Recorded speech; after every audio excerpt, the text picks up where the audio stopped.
नमस्कार दोस्तों। दोस्तों, फेडरल बैंक इसके क्वार्टर 3 के नंबर्स आ चुके हैं। कैसे रहे हैं नंबर दोस्तों? सीधा लेके चलता हूँ रिजल्ट की तरफ। और इस रिजल्ट में सबसे पहले एक चीज़ याद रखिएगा, जो नंबर्स आपको यहाँ दिखेंगे वो लैक्स में है दोस्तों, तो थोड़ा सा हमको यहाँ ध्यान देना पड़ेगा, ठीक है, नंबर्स पे। और एक एक करके हम चर्चा करते हैं। सबसे पहले आप देखेंगे यहाँ पे इंटरेस्ट अर्नड ओवरऑल कितना हुआ है, 5730 करोड़, जो एक साल पहले ना दोस्तों 4433 करोड़ था, और एक क्वार्टर पहले मात्र 5455 करोड़। तो आप क्वार्टर ऑन क्वार्टर देख लें, ईयर ऑन ईयर देख लें, आप देखेंगे तो ईयर ऑन ईयर बेस पे एक जंप आपको यहां साफ देखने को मिल रहा होगा दोस्तों। एक मैं कहूंगा डिसेंट जंप है ये।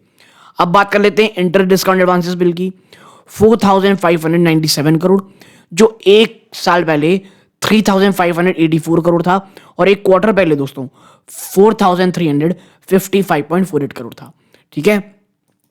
तो जो इंटरेस्ट से, ब्याज से जो कमाई हुई है उसमें ईयर ऑन ईयर तो बहुत शानदार जंप है, क्वार्टर ऑन क्वार्टर लगभग पॉजिटिव रहा है बस दोस्तों।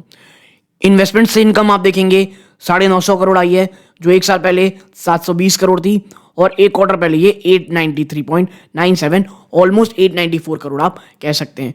तो इन्वेस्टमेंट से जो इनकम है उसमें भी अच्छी खासी जंप है।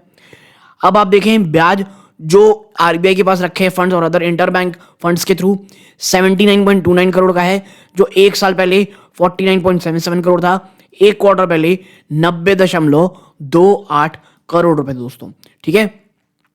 अब इसमें हम अदर इनकम जो इस बार 103 करोड़ आई है, जो एक साल पहले 77.92 करोड़ थी, और एक क्वार्टर पहले 115.55 करोड़।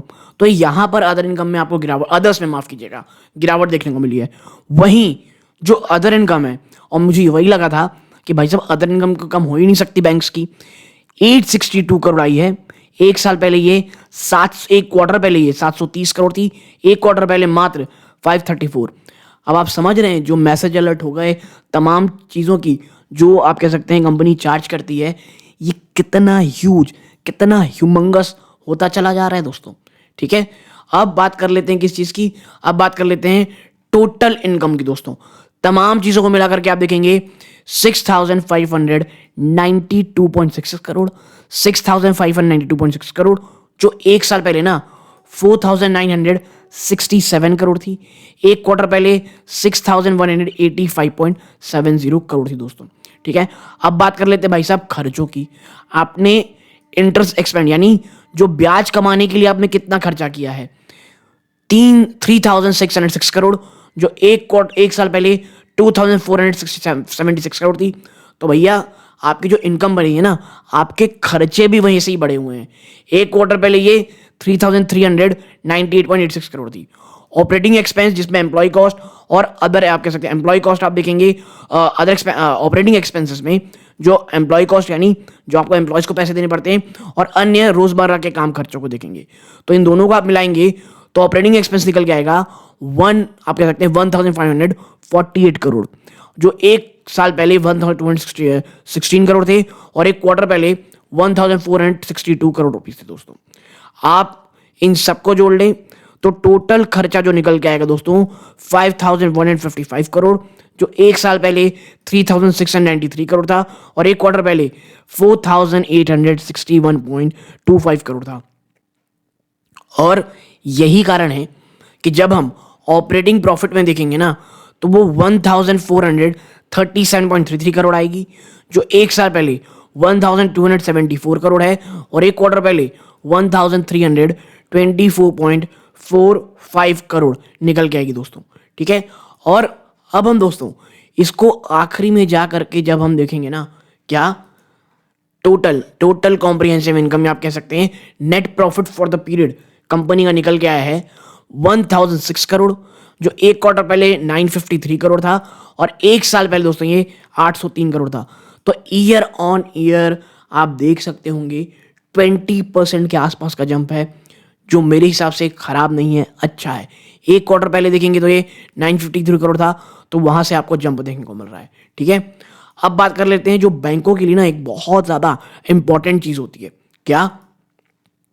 सबसे पहला है कैपिटल एडिक्वेसी रेशियो। तो ये ईयर ऑन ईयर काफी अच्छा बढ़ा है, it's good, but quarter on quarter यहाँ पे गिरावट हुई है और ये थोड़ा सा मुझे लगता है कंसर्निंग हो सकता है। ईपीएस 3.75 रुपए थी, वो बढ़ करके एक साल बाद 4.11 रुपए आ गई है, बट क्वार्टर ऑन क्वार्टर यहाँ पे गिरावट हुई है।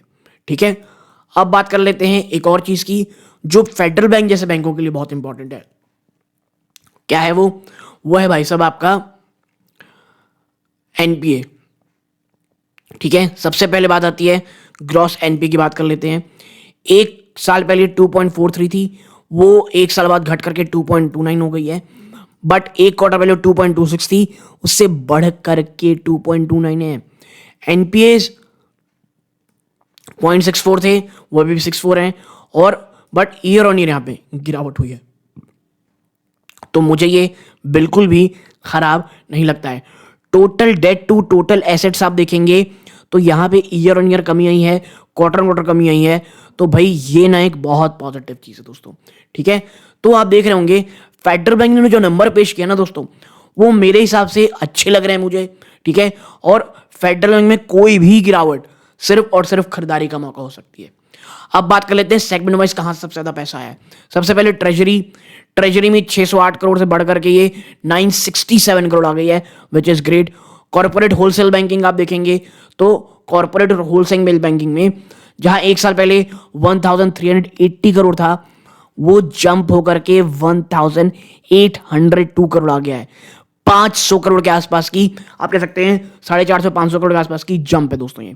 रिटेल बैंकिंग देखेंगे तो 2935.26 करोड़ है, जो जंप होकर के 3759.90 करोड़ है।